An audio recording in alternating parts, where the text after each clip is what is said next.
¿Te has preguntado hasta dónde ha llegado la psiquiatría para tratar las enfermedades mentales? Hoy te llevaré a un oscuro recorrido por los 5 tratamientos más brutales que se han utilizado en la historia.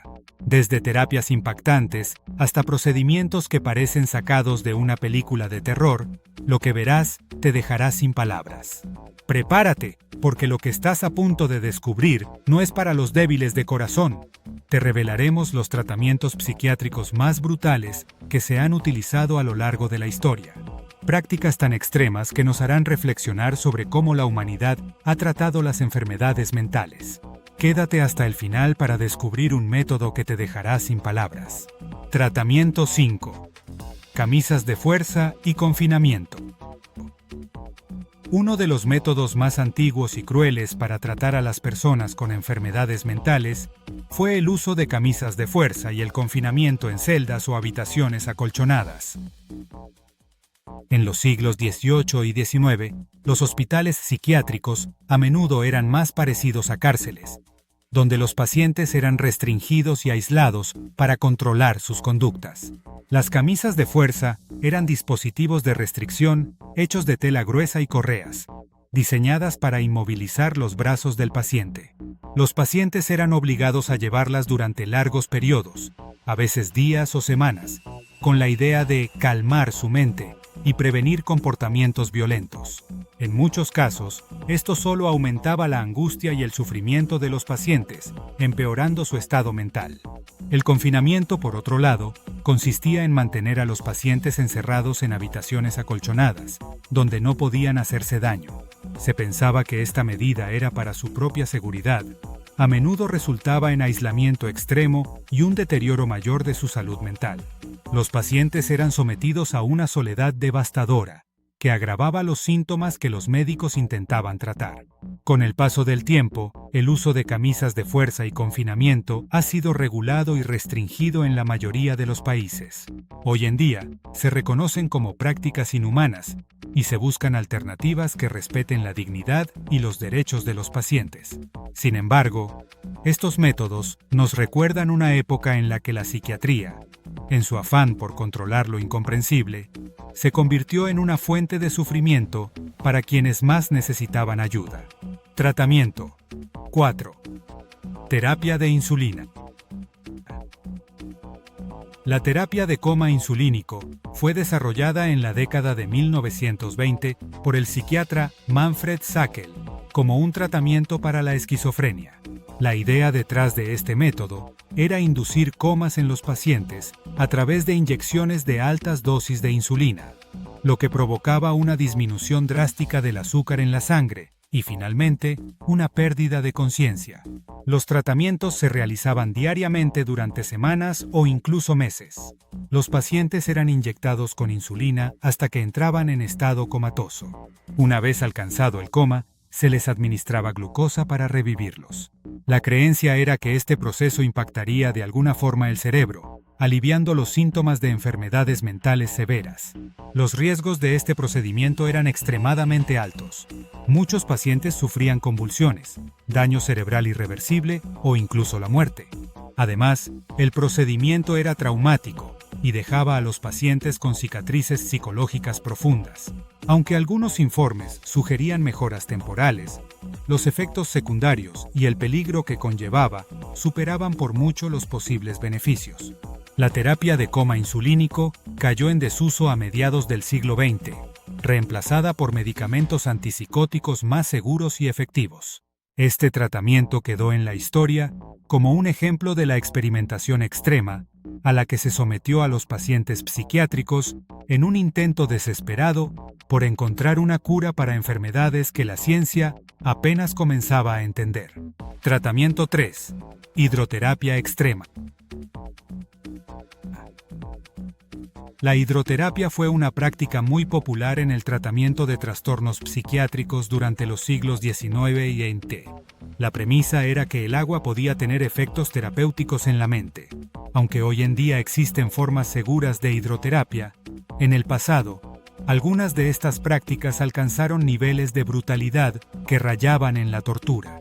Uno de los métodos más extremos consistía en sumergir a los pacientes en agua helada o extremadamente caliente durante largos periodos de tiempo.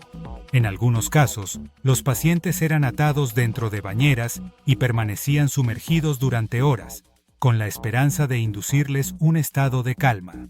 Otra variante de la hidroterapia era la terapia de ducha, donde se rociaba a los pacientes con potentes chorros de agua fría para estimular sus mentes.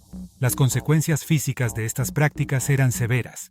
Los pacientes podían sufrir hipotermia, quemaduras en la piel y daño a los órganos debido a la exposición prolongada al agua en temperaturas extremas. Además, el trauma psicológico que experimentaban durante estos tratamientos agravaba aún más sus problemas mentales, en lugar de proporcionar alivio.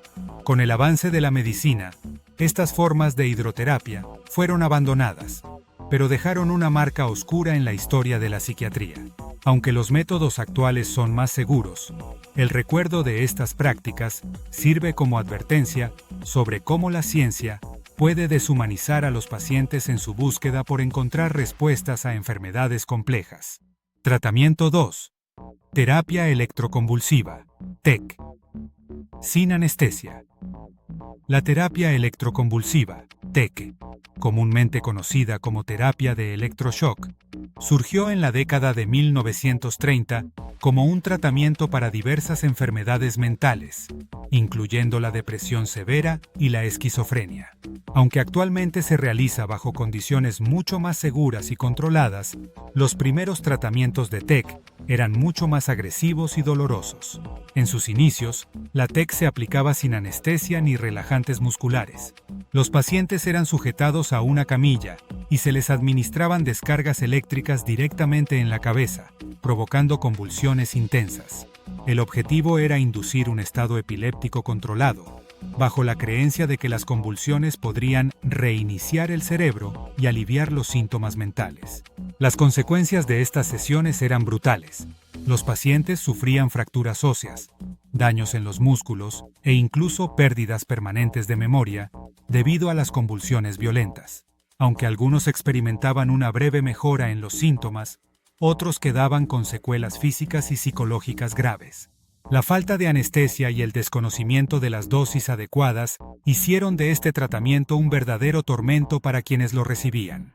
Con el tiempo, la TEC se fue refinando y actualmente se realiza bajo anestesia general y con dosis controladas de electricidad. Sin embargo, los primeros años de esta terapia siguen siendo recordados como un ejemplo de los extremos a los que llegó la medicina psiquiátrica en su intento por tratar enfermedades mentales complejas, muchas veces a costa del sufrimiento de los pacientes. Tratamiento 1. La lobotomía frontal. La lobotomía frontal es quizás uno de los procedimientos psiquiátricos más infames de la historia. Fue desarrollada en la década de 1930 por el neurólogo portugués António Egas Moniz, quien pensó que al cortar las conexiones nerviosas de la corteza frontal se podrían aliviar los síntomas de enfermedades mentales graves. El procedimiento se popularizó rápidamente, especialmente en los Estados Unidos, gracias al Dr. Walter Freeman. La técnica consistía en insertar un instrumento afilado, similar a un picahielo, a través de la cuenca del ojo para acceder al cerebro. Una vez dentro, se rompían las conexiones entre los lóbulos frontales y el resto del cerebro. La operación se realizaba en pocos minutos y se decía que tenía resultados milagrosos para tratar la esquizofrenia, la depresión y otros trastornos mentales. Sin embargo, las consecuencias eran devastadoras. Muchas personas sometidas a lobotomías quedaban en un estado vegetativo o sufrían cambios drásticos en su personalidad. Pacientes previamente activos se volvían apáticos, perdían habilidades cognitivas y, en algunos casos, morían debido a las complicaciones del procedimiento. A pesar de los efectos devastadores, se estima que alrededor de 50.000 lobotomías se llevaron a cabo en Estados Unidos solo durante la primera mitad del siglo XX. La lobotomía fue finalmente desacreditada y considerada un procedimiento bárbaro cuando se desarrollaron medicamentos psiquiátricos más efectivos. Sin embargo, su legado sigue siendo un oscuro recordatorio de hasta dónde puede llegar la ciencia en la búsqueda de soluciones para problemas complejos, muchas veces sacrificando la humanidad y el bienestar de los pacientes. Estos fueron 5 de los tratamientos más brutales en la historia de la psiquiatría. ¿Conoces otros métodos impactantes que se usaron en el pasado? Déjalos en los comentarios. Si te pareció interesante este video, dale like y suscríbete para más contenido sobre los oscuros rincones de la historia. Nos vemos en el próximo video.